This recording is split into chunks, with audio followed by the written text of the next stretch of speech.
Installation of Nepali Unicode Romanized.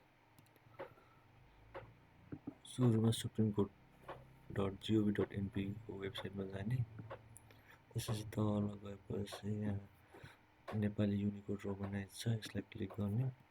यसरी download हुन्छ। यो डाउनलोड भएको फोल्डरलाई डेस्कटपमा ल्याउने अनि यसरी सेट अफ एप्लिकेसन एक्जिक्युट गर्ने।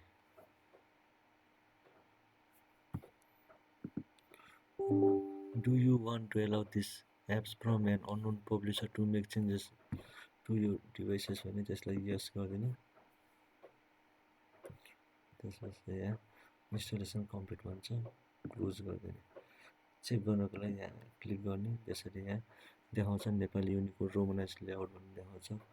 वर्ड फाइलमा चेक गर्नको लागि चाहिँ वर्डमा जाने, न्यू डकुमेन्ट भन्ने, यहाँ नेपाली गर्ने।